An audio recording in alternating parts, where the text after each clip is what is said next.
بسم اللہ الرحمن الرحیم۔ السلام علیکم ورحمۃ اللہ وبرکاتہ۔ ایک لڑکی کی شادی کو 7 سال کا عرصہ بیت گیا، مگر وہ اولاد کی نعمت سے محروم تھی۔ اس کے خاندان دوستوں میں جتنی بھی اس کے ساتھ کی لڑکیاں تھیں، سب کوئی 2، کوئی 3 اور کوئی 4 بچوں کی ماں بن چکی تھی۔ حتیٰ کہ اس کے سسرال میں اس کی نندیور جن کی شادیاں اس کے بعد ہوئیں، وہ بھی اب صاحب اولاد ہو چکے تھے۔ جہاں ہر وقت اسے لوگوں کی اور سسرال والوں کی چبھتی نظروں اور چبھتے سوالوں کا سامنا کرنا پڑتا، وہیں وہ خود بھی ہر پل اپنی سونی گود کی وجہ سے دکھی اور پریشان رہتی۔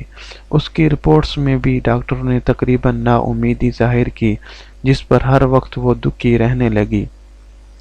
مگر دل میں ایک امید بھی رہتی کہ اللہ سے بڑا کوئی ڈاکٹر نہیں، وہ چاہے تو کچھ بھی ناممکن نہیں۔ کبھی بہت زیادہ دل اداس ہوتا تو چھپ کر اپنے کمرے میں جی بھر کر رو لیتی۔ کوئی بھی اس کی تکلیف کو نہیں سمجھ پا رہا تھا کہ وہ اولاد نہ ہونے کی وجہ سے خود کتنی تکلیف اور اذیت سے گزر رہی ہے۔ سسرال والے تو باتیں کرتے ہی تھے، مگر سسرالی رشتہ دار ہمسائیوں کی باتیں جلتی پر تیل کا کام کرتی، اور اس کی ساس وہ باتیں بعد میں کر دیتی کہ دل چاہتا وہ مر جائے یا کہیں دور چلی جائے۔ ان لوگوں سے پھر وہ ہر نماز میں رو رو کر اللہ سے ایک ہی فریاد کرنے لگ گئی کہ وہ اسے اولاد کی نعمت سے نواز دے۔ وقت گزرنے کے ساتھ جب اس کی دیورانی کے ہاں چوتھے بچے نے جنم لیا تو ساس کے تانوں میں اور شدت آ گئی کہ یہ تو بانجھ ہے، میرا بیٹا بے اولاد رہے گا۔ پھر وہ وقت آیا کہ گھر میں اس کے شوہر کی دوسری شادی کی باتیں ہونے لگی۔ ایک دن وہ اپنے دیور کے بچے کو گود میں لے کر پیار کر رہی تھی کہ نہ جانے اس کے دل کو کیا ہوا، اور وہ بچے کو وہیں لٹا کر اپنے کمرے میں آئی۔ وہ ایسا روئی کہ سب گھر والے جمع ہو گئے۔ اس کے دل کی حالت سمجھے بنا سب یہ سوچنے لگے کہ یہ دیور کے بچوں سے جلتی ہے، حسد کرتی ہے، مگر ان جاہلوں کو کون سمجھاتا کہ اللہ نے تو اس کو ایسا دل دیا ہے ہی نہیں جو کسی سے جلنے والا ہو۔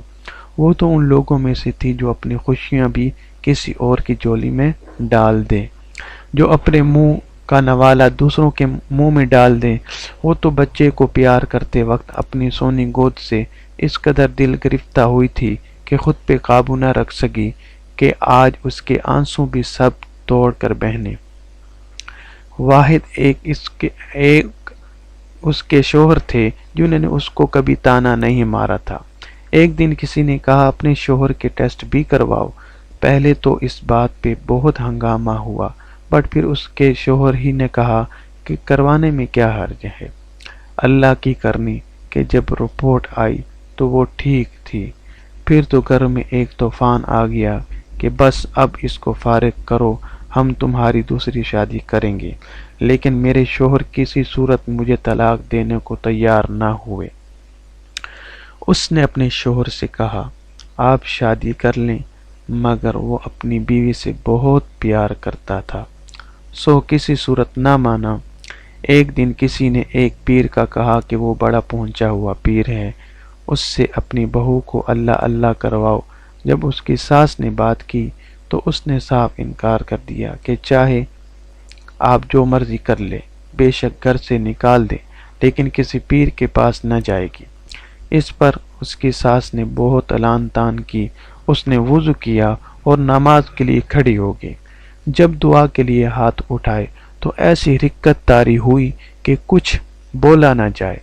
پھر سجدے میں گر کر اللہ سے فریاد کی، یا اللہ، اگر تو نے مجھے بے اولاد رکھنا تھا تو تو نے مجھے اس دنیا میں عورت کے روپ میں کیوں بھیجا؟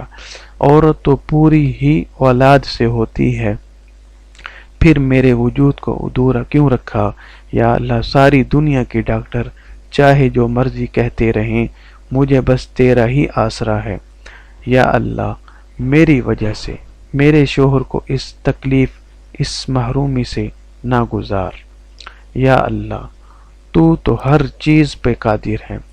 تو نے حضرت مریم علیہ السلام کو بنا مرد کے شوہر کے ماں کے مقام پہ کھڑا کر دیا، اور ان سے اپنے محترم نبی کو بنا باپ کے پیدا فرمایا، یا اللہ تجھے حضرت مریم علیہ السلام کا واسطہ مجھے صالح اولاد کی نعمت عطا فرما۔ یا اللہ اولاد کے بنا میں ایک ادھوری عورت ہوں، یا اللہ مجھے پورا کر دے، یا اللہ مجھے پورا کر دے۔ یا اللہ حضرت مریم علیہ السلام کے بنا شوہر کی اولاد ہو سکتی ہے تو میرے کیوں نہیں؟ میرا تو شوہر بھی موجود ہے۔ اس رات سجدے میں رو رو کر اس نے ایسی فریاد کی کہ اس کی آہ بکا سن کر کائنات کی ہر چیز اس کی شاید سفارشی بن گئی اور اللہ پہ اس کا بھروسہ جیت گیا۔ اور چند ہفتوں بعد وہ ہوا جس کی کسی کو امید بھی نہ تھی۔ ڈاکٹر بار بار اس کی رپورٹس دیکھ رہے تھے، پھر اس کو زندگی کی نوید سنائی گئی کہ وہ ماں بننے والی ہے۔ بنا کسی کی پرواہ کیے وہ یہ سنتے ہی ہاسپٹل کے فرش پر ہی سجدہ ریز ہو گئی۔ اس لیے چاہے کچھ بھی ہو جائے، کبھی بھی کسی بھی حالات میں مایوس مت ہوں۔ اللہ بڑا کار ساز ہے۔ لوگ کچھ بھی کہیں، بس اللہ پہ بھروسہ رکھیں، نہ کبھی کسی کا برا سوچیں، نہ برا کریں، دل کی زمین کو ہمیشہ صاف رکھیں۔ ناظرین، اگر آپ کو یہ واقعہ پسند آیا ہے تو ہمارے چینل کو ضرور سبسکرائب کریں، لائک کریں اور اپنے دوستوں کو شیئر کریں۔ شکریہ۔